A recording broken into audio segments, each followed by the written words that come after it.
आज हम एक बहुत ही इम्पोर्टेंट अनाउंसमेंट करने जा रहे हैं। आज हम एक हमारा डिमांड चार्टर रिलीज़ करने जा रहे हैं, जिससे इंडिया का जो एग्ज़ामिनेशन सिस्टम है जिसमें सुधार आ सकता है और कहीं ना कहीं ये इंश्योर किया जा सकता है कि अभी जो हुआ है पिछले कुछ महीनों में वो आगे ना हो। तो उसके लिए हमारी जो स्पोक्सपर्सन है वैष्णवी गौर, वो हमारी पॉलिसी लीड भी है, तो वो अभी हमारा डिमांड चार्टर रिलीज़ करेगी और उस पर बात करेंगे।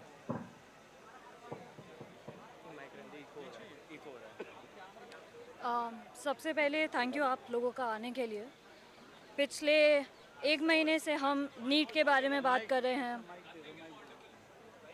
ऑडिबल? माइक कहाँ गया? अभी था ना यहाँ पे।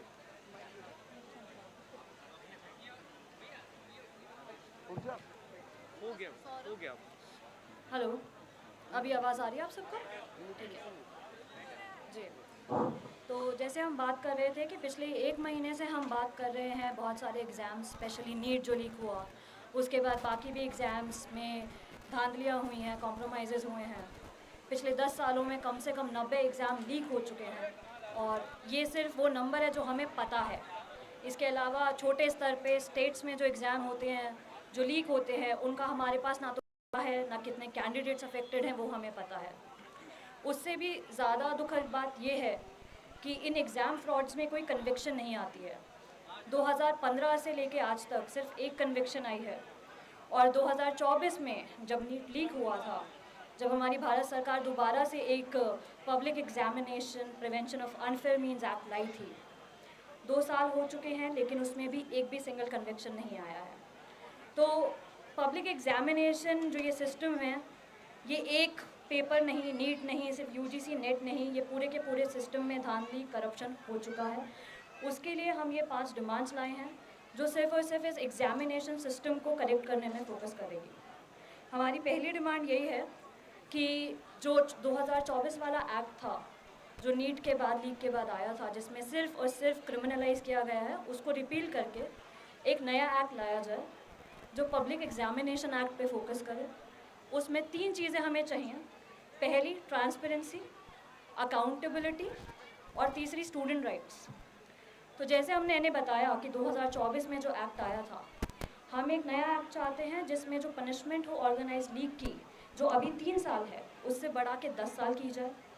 अभी जो हमारा एक्ट है वो सिर्फ और सिर्फ प्राइवेट एंटिटीज़ को क्रिमिनलाइज करता है। हम चाहते हैं कि गवर्नमेंट सर्वेंट्स, पब्लिक ऑफिशियल्स जिनकी नेग्लिजेंस की वजह से वो इम्प्लिकेटेड हैं इन लीक्स में, उनको भी एक डेरेलिक्ट ऑफेंस इसमें आया जाए। दूसरा और सबसे इम्पॉर्टेंट, अकाउंटेबिलिटी। जैसे धर्मेंद्र प्रधान जी ने अभी तक हमें बिल्कुल भी नहीं सुना है। हम चाहते हैं इस एग्जामिनेशन एक्ट में ये लिखा जाए कि एक मिनिस्टर जिसके डिपार्टमेंट के अंदर पेपर लीक होता है, उसे 14 दिन के अंदर अगर पार्लियामेंट सेशन में है तो एक स्टेटमेंट देना पड़ेगा जिसमें वो बताएंगे कि पेपर क्यों लीक हुआ, उसके क्या करेक्टिव मेजर्स दिए गए। अगर पार्लियामेंट सेशन में नहीं है तो भी उन्हें एक रिटन, एक प्रेस कॉन्फ्रेंस नहीं जहाँ पे उनके मन मर्जी से सवाल पूछे जा रहे हैं, एक रिटन स्टेटमेंट देना होगा और जैसे ही पार्लियामेंट सेशन आएगा उसके 3 दिन के अंदर उन्हें वहाँ पे ओरल स्टेटमेंट देना होगा।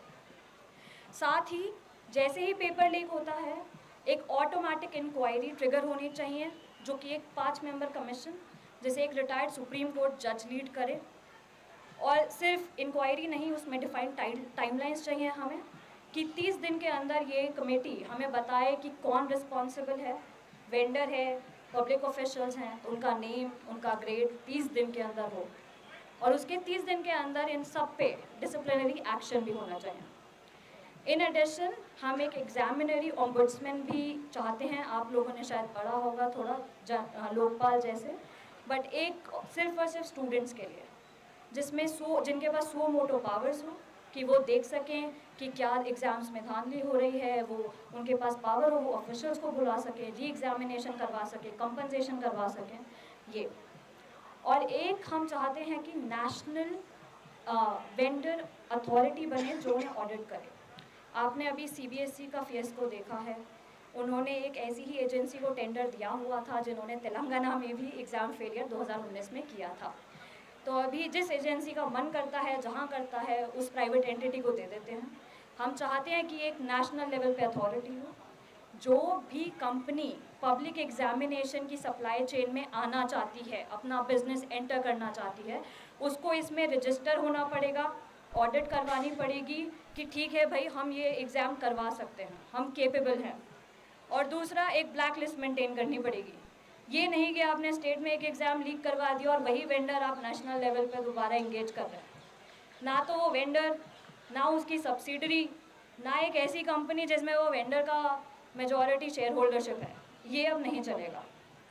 इसके साथ साथ अभी जितनी भी एग्जामिनेशन बॉडीज़ हैं जो नेशनल लेवल पे हमारा एग्ज़ाम करवा रही हैं, उनमें कोई ट्रांसपेरेंसी नहीं है। क्या उनकी फाइनेंशियल ऑडिट, हम चाहते हैं कि एनुअली उनकी फाइनेंशियल ऑडिट हो बाय सीएजी, एक परफॉर्मेंस ऑडिट हो, वो जिन जिन वेंडर्स को जिस टेंडर पे जितने अमाउंट में देते हैं, एनटीए की तरह नहीं कि सब पर्दे के पीछे है, नहीं, सब पब्लिकली डिस्क्लोज होना चाहिए। इसके साथ साथ स्टेट लेवल पे हमें पता है कि majority of the exams state level पे लीक होते हैं, और वो इतने छोटी चीज़ें होती हैं कि वो नेशनल न्यूज़ में आ भी नहीं पाती। तो इस एक्ट में एक मॉडल फ्रेमवर्क हो जो स्टेट्स भी अडॉप्ट कर सकें, ये हमारी पहली डिमांड है, और ये थोड़ा बहुत बड़ा वास्ट एक्ट है। दूसरी डिमांड हमारी पब्लिक एग्जामिनेशन बॉडीज़ को लेके है, स्पेशली एनटीए और एसएससी। एनटीए एक साल में 1 करोड़ से ज़्यादा बच्चों का एग्ज़ाम करवाती है, और एसएससी 3 करोड़ से ज़्यादा, और ये दोनों के दोनों हमारे संसद के लिए जवाबदेह नहीं है। एक स्टैट्यूटरी बॉडी का नाम होता है जो एक पार्लियामेंट के एक्ट के थ्रू बनी होती है, जो कैंडिडेट्स वो एग्ज़ाम करवाते हैं उसका। लेकिन हम ये चाहते हैं, इसलिए पहला, एनटीए डिज़ोल्व हो। एनटीए करप्शन का हब बन चुका है, आधे से ज़्यादा स्टाफ वहाँ पे कॉन्ट्रैक्चुअल है, किसी को नहीं पता कौन कितना पैसा खा रहा है। तो एनटीए डिज़ोल्व हो, एक नेशनल टेस्टिंग कमीशन बने, पार्लियामेंट के एक्ट के थ्रू बने, वहाँ पे कौन परमानेंट कैडर होगा, क्या लीडरशिप होगी, सब डिफाइन हो। अगेन सीएजी ऑडिट चाहिए हमें, उनके फाइनेंशियल, उनके परफॉर्मेंस की। और हम सरकार से ये भी रिक्वेस्ट करते हैं, स्पेशली नीट के लिए, कि एक स्टेट्स को ऑप्ट आउट देना चाहिए। जब से हम यहाँ पर बैठे हैं, हमने ये देखा है कि जो हमारे साउथ इंडियन स्टेट्स हैं, वहाँ से जो कैंडिडेट्स आते हैं उन्हें बहुत दिक्कत होती है नीट में। तो अगर एक स्टेट ऑप्ट आउट करना चाहता है अपने स्टेट कोटा की सीट्स के लिए, तो उन्हें अलाउ करना चाहिए। और एक एग्जामिनेशन सिलेबस में स्टेट की रिप्रेजेंटेशन बहुत ज़रूरी है, ताकि Bihar board, UP board, Tamil Nadu board, Telangana board, सब बोर्ड के बच्चे, सब स्टेट्स के बच्चे एक सेम लेवल, एक सेम फुटिंग पे एग्ज़ाम दे पाए। एसएससी में भी हम सेम फ्रेमवर्क चाहते हैं, जवाबदेही चाहते हैं, ऑडिट चाहते हैं। पार्लियामेंट के सामने हर साल इन लोगों को रिपोर्ट रखनी पड़ेगी कि जी हमने इतने एग्ज़ाम करवाए। एसएससी में सबसे बड़ी कमी जो है, एनुअल एग्जामिनेशन कैलेंडर नहीं होता है, कभी 18 महीने एग्ज़ाम रिक्रूटमेंट चल रहा है, कभी 2 साल, कभी 3 साल, वो नहीं होना चाहिए। एसएससी को एक एनुअल एग्जामिनेशन कैलेंडर निकालना पड़ेगा, ये एक्ट में होना चाहिए। पूरे 1 साल के अंदर नोटिफिकेशन से लेकर रिक्रूटमेंट तक का पूरा साइकिल कंप्लीट करना पड़ेगा एसएससी को। और हम ये भी चाहते हैं कि सरकार की हर मिनिस्ट्री, हर डिपार्टमेंट एक नोटिफिकेशन सालाना निकाले, जिसमें वो ये बताएं कि हमारे डिपार्टमेंट में इतनी वैकेंसी है। अभी लाखों की वैकेंसी है, लेकिन जो रिक्रूटमेंट निकलती है वो बहुत कम निकलती है, तो ये बंद होना चाहिए। तीसरा, एक बहुत इम्पॉर्टेंट चीज़ है जो हम एक पहले ही एक्ट में इंक्लूड करना चाहते हैं, वो है स्टूडेंट्स राइट्स, जिसके बारे में हम बात कर रहे हैं। अभी हमारे जो स्टूडेंट्स हैं उनको एहसान मिलता है, पेपर हो गया लीक तो 2 हफ्ते बाद आपको रिफ़ंड आएगा, नहीं आएगा, क्या करेक्शन मेजर होगा, नहीं पता है। हम चाहते हैं कि स्टूडेंट्स के राइट्स हों। पहला, अगर कोई भी एग्जामिनेशन लीक होता है तो ऑटोमेटिक फ्री रिफ़ंड हो, एक उन्हें फिक्स्ड कॉम्पनसेशन मिले हर रजिस्टर्ड कैंडिडेट को उस एग्ज़ाम में, क्योंकि आना रुकना ये बच्चों के परिवार संभालते हैं। सरकार की गलती की वजह से बच्चों को या उनके परिवार को सज़ा नहीं भुगतनी चाहिए। दूसरा, 30 दिन के अंदर एग्जामिनेशन भी होना चाहिए। बच्चे को, हर स्टूडेंट को ये हक होना चाहिए कि उसके स्टेट ऑफ रेजिडेंस में उसका सेंटर पड़े। ये नहीं कि महाराष्ट्र के बच्चे को आप राजस्थान में बुला रहे हैं, राजस्थान के बच्चे को आप कह रहे हैं दिल्ली आके एग्ज़ाम दीजिए, नहीं। एज प्रोटेक्शन, एक सर्टेनिटी होनी चाहिए। हमारी सरकार आज कुछ डिसाइड करती है, फिर अगले साल एग्ज़ाम में चेंज कर देती है, चाहे वो सिलेबस हो, एलिजिबिलिटी हो, ये नहीं चलेगा। आपको कम से कम 2 साल का बफर पीरियड देना पड़ेगा अगर आप उसमें कुछ भी बदलना चाहते हैं स्टेट में। चौथा और मोस्ट इम्पॉर्टेंट, हमारी एजुकेशन आज मिडिल क्लास की अफोर्डेबिलिटी से बाहर होती जा रही है। एक मिडिल क्लास का बच्चा आज पढ़ने के लिए हमें लोन लेना पड़ रहा है। तो जितने भी प्राइवेट मेडिकल कॉलेजेस हैं जिनकी फ़ीस 1-1 करोड़ से ऊपर जा रही है, चाहे प्रोफेशनल डिग्री कॉलेजेस हैं, बाकी भी जो प्राइवेट मेडिकल कॉलेजेस हैं, उनमें 50% सीटों पे जो फ़ीस होनी चाहिए वो उतनी ही होनी चाहिए जितनी गवर्नमेंट कॉलेज की उस स्टेट में फ़ीस है। और दूसरा जो हमारी सरकार ने अभी नया नया काम स्टार्ट किया है कि हर सेमेस्टर वो गवर्नमेंट कॉलेज में भी फ़ीस बढ़ा देते हैं, कि वो नहीं चलेगा। अगर एक बच्चा एडमिशन ले रहा है पहले साल में, उसकी फ़ीस जब तक वो डिग्री कंप्लीट नहीं करता उतनी ही रहेगी और ये ज़रूरी है। चौथी डिमांड हमारी एक नेशनल एस्पिरेंट वेलफेयर फंड के लिए है। हम चाहते हैं सरकार ये क्रिएट करे।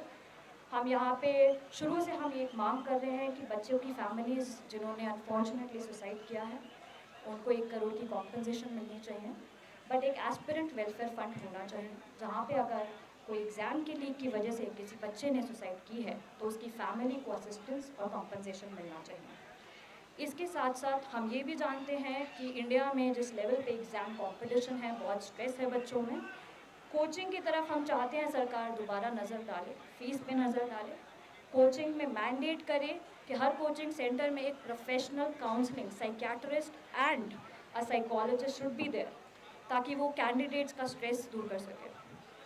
एंड हमारी 5th डिमांड जो कि काफ़ी इमीडिएट भी है, हम चाहते हैं कि अगले 6 महीने में हमारे संसद में एक वाइट पेपर रिलीज़ किया जाए।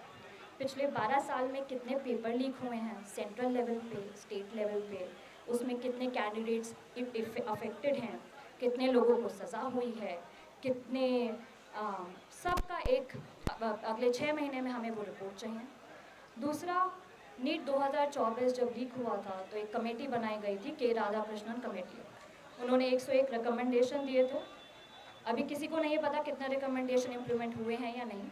तो हम चाहते हैं सरकार एक इंडिपेंडेंट ऑडिट करे और हमें बताए कि उनमें से कितने रिकमेंडेशन इम्प्लीमेंट हुए हैं और कितने नहीं हुए हैं, और नहीं हुए हैं तो क्यों नहीं हुए हैं। और तीसरी चीज़, अभी हमारे पास parliamentary standing committee women education and youth पे है, बट हमें लगता है अब एक समय आ चुका है कि खाली एजुकेशन पे एक पार्लियामेंट्री स्टैंडिंग कमेटी होनी चाहिए जो हर साल देखे कि भाई क्या एग्ज़ाम चल रहे हैं, बच्चे के क्या परेशानी है, जो पूरा का पूरा एक बार एक एग्जामिनेशन इंटीग्रिटी कर चुके। So thank you. If there is any questions I would like to take. पहले तो अपना बोलो फिर मैं बोलूँ। ये लो वैष्णु, ये लो होल्ड, ये लो होल्ड।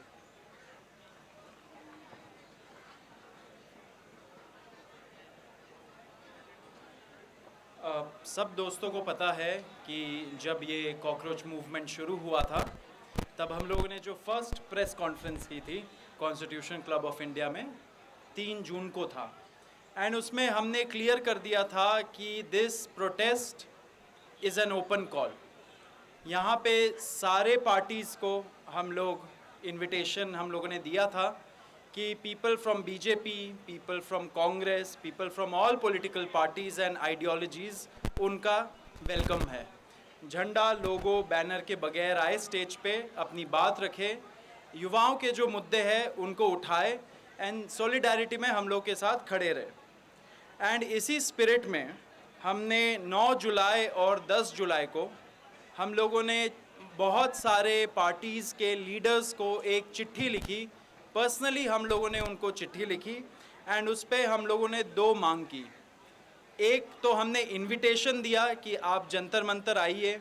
25 से ज़्यादा दिन हो गए ये पीसफुल सिट इन का। 17th डे है हंगर स्ट्राइक का। सोनम जी बैठे हुए हैं हंगर स्ट्राइक पे। आपको पता है उनका हेल्थ कंडीशन कैसे दिन बर दिन गिरते जा रहा है। साथ साथ जो कुछ स्टूडेंट्स भी बैठे, इनको इनके सॉलिडारिटी में एंड इनके इश्यूज़ पे अपना आवाज़ उठाने के लिए हम लोगों ने उनको इनवाइट किया। एंड दूसरा मांग ये था कि कॉकरोच जनता पार्टी के तरफ से एक छोटा सा डेलीगेशन उनसे मिलने के लिए एक टाइम दे दे हमें। ये हम लोगों का दूसरा डिमांड था। इस चिट्ठी को हम लोगों ने, जो जेपी नड्डा जी है, बीजेपी के लीडर ऑफ द हाउस है राज्यसभा में, एंड राहुल गांधी जी को जो लोकसभा के लीडर ऑफ ऑपोजिशन है, उनको भी हमने ये चिट्ठी भेजी पर्सनल लेवल पे। अब मैं आपको बता देता हूं कि और किन किन लीडर्स को हम लोगों ने ये चिट्ठी भेजी 9 जुलाई और 10 जुलाई को। मैंने जैसे बताया राहुल गांधी जी, मल्लिकार्जुन खड़गे जी को भी भेजा, कन्नीमोड़ी जी डीएमके के, तिरुचि सिवा डीएमके, अखिलेश यादव जी एसपी के, राम गोपाल यादव जी एसपी के, लावू श्री कृष्ण देवरयुल टीडीपी के, संजय कुमार झा जेडीयू के, Sanjay Raut ji Shiv Sena, Tejashwi Yadav ji RJD, Misha Bharti RJD, PV Mithun Reddy YSRCP, Chandrashekhar Azad ASP, JP Nadda ji, Nitin Nabin जो बीजेपी के प्रेसिडेंट है, जो उनको भी हम लोगों ने ये चिट्ठी भेजा, नितिन नबीन जी, चंद्रबाबू नायडू जी, विजय जो सीएम है तमिलनाडु के, असदुद्दीन ओवैसी जी एआईएमआईएम, उमर अब्दुल्ला जेकेएनसी और अगा सैयद रोहुल्ला मेहदी जो जेकेएनसी के, इन सबको हमने चिट्ठी भेजा एंड उनसे ये दो हम लोगों ने डिमांड और रिक्वेस्ट हम लोगों ने भेजा। बहुत लोगों का क्वेश्चन आया जब हम लोगों ने ये डेटा सुबह रिलीज़ किया कि कुछ लीडर्स मिसिंग है इस लिस्ट में, तो इसके लिए हम क्लैरिफाई करना चाह रहे हैं कि बहुत सारे लीडर्स ऑलरेडी यहाँ पे आ चुके थे उस टाइम तक। जैसे आपको पता होगा टीएमसी से कई सारे सांसद आए थे, बहुत शुरू में ही अर्ली डेज़ में ही वो आ गए थे एंड इसी वजह से एक और बार उनको चिट्ठी भेजना वो सही नहीं होता, तो हम लोगों ने चिट्ठी नहीं भेजा एंड कुछ लीडर्स से हम लोगों ने फ़ोन पे भी बात कर ली थी ऑलरेडी उस टाइम तक, इसलिए उनको नहीं भेजा। तो हमारा फिर से यही अपील है सबसे, राहुल गांधी जी से, अखिलेश यादव जी जिन्होंने ऑलरेडी हमें आज आपने देखा होगा ट्विटर पे समर्थन दिया, उद्धव ठाकरे जी उन्होंने भी समर्थन दिया, बहुत सारे लीडर्स, अरविंद केजरीवाल जी उन्होंने भी समर्थन दिया ऑनलाइन। तो सारे लीडर्स से हमारा फिर से रिक्वेस्ट है कि वो जंतर मंतर आए, युवाओं के साथ खड़े हो। यहाँ पे 25 दिन से ज़्यादा हो गए हम लोग यहाँ पे पीसफुल सिट इन प्रोटेस्ट कर रहे, तो अगर वो आएंगे तो युवाओं को भी एक शक्ति मिलेगी, ऊर्जा मिलेगी, उनसे प्रेरणा लेंगे एंड साथ साथ जो हमारे मुद्दे हैं उनको भी वो जब अभी संसद शुरू होगा तब वहाँ पे हमारे मुद्दों को उठाए। तो फिर से रिक्वेस्ट है कि सब आए, all are welcome. Thank you. एक छोटी सी अपडेट हम और देना चाहते हैं। तो सोनम जी की बिगड़ती तबीयत के बाद लगातार देश भर से लाखों की संख्या में हमें मैसेजेस आ रहे हैं और विशेषकर केंद्र सरकार ये नंबर नोट कर ले, क्योंकि कल हमने जो ये मिस कॉल नंबर रिलीज किया था 7011670115, ये उन लोगों के लिए था जो जंतर मंतर पर 20 जुलाई को पहुंचने वाले हैं और 24 घंटे से भी कम समय में लगभग 1,03,000 लोगों ने मिस कॉल किया है और कंफर्म किया है कि वो 20 जुलाई को जंतर मंतर पर मौजूद रहेंगे शांतिपूर्वक मार्च करने के लिए। तो ये केंद्र सरकार को आखिरी चेतावनी है, आप होश में आइए, धर्मेंद्र प्रधान को बर्खास्त कीजिए, वरना 20 जुलाई को दिल्ली की सड़कों पर ऐसा जन सैलाब उमड़ेगा कि आप उसको संभाल नहीं पाएंगे। आपके अगर कोई भी सवाल है तो हम ले सकते हैं।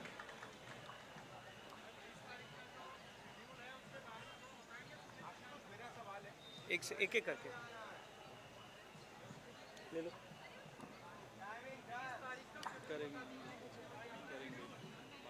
जो भी 20 तारीख की डिटेल्स हैं वो हम जल्द आप सभी लोगों के साथ शेयर करेंगे।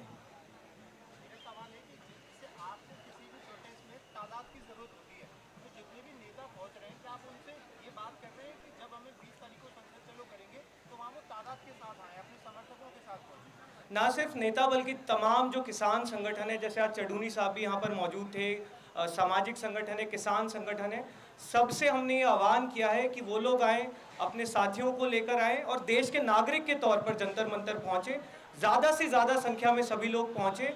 और हम देश के युवाओं से अपील करते हैं कि 20 जुलाई को आप लोग दिल्ली पहुँचिए, हमारा साथ दीजिए, क्योंकि ये कई मायनों में एक निर्णायक लड़ाई होगी।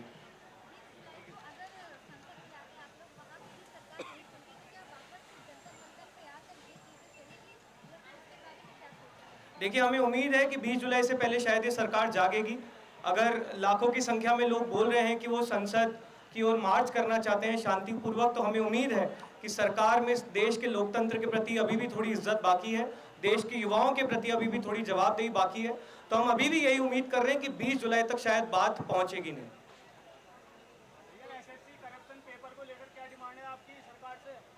वैष्णवी, आप एड्रेस करना चाहते हो?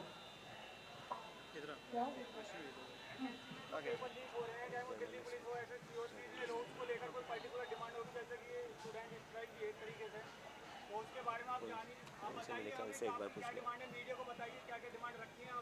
आप कौन से मीडिया चैनल से सर? जी जी ठीक है। पहले मीडिया वाले को क्वेश्चंस ले लेते सर, फिर आपसे बात करेंगे।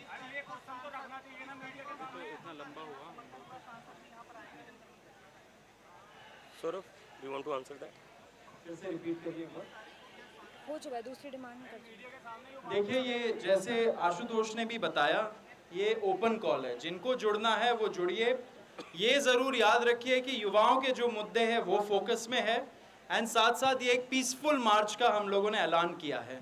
तो पीसफुल तरीके से कोई भी आ सकता है, किसान यूनियंस भी आएंगे, बहुत सारे दूसरे संगठन आएंगे। आपने देखा होगा आज सिविल सोसाइटी ग्रुप से इतने सारे डिफरेंट ऑर्गेनाइजेशंस के मेंबर्स आए एंड उन्होंने अपील की कि सोनम वांगचुक जी अपना फास्ट तोड़े। तो उन लोगों ने भी हमें आश्वासन दिया है कि 20 तारीख को वो लोग भी जुड़ेंगे। तो इट्स एन ओपन कॉल, लेकिन पीसफुल कॉल है, तो सब आएंगे।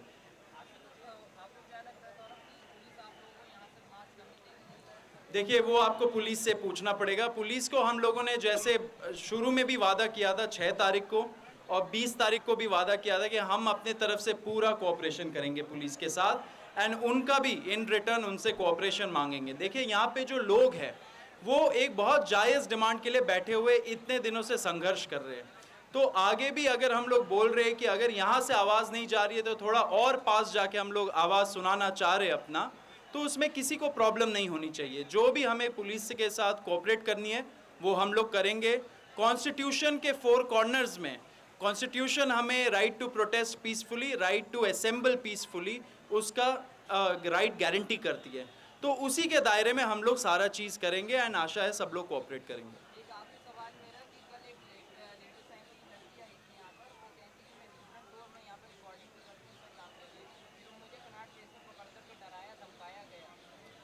देखिए, ऐसे जो भी केसेस है हम लोग अपने तरफ से जो भी लीगल हेल्प कर सकते हैं एंड जो भी मदद कर सकते हैं हम लोग वो करते हैं।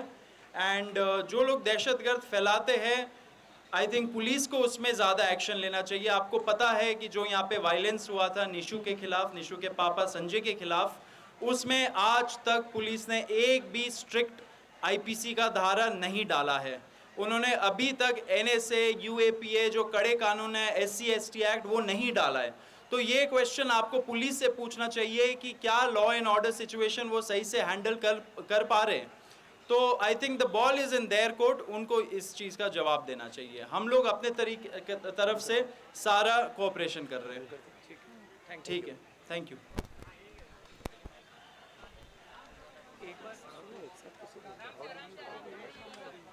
मैं सुनो, ये किसका है? हम कह रहे हैं कि ये किसका है?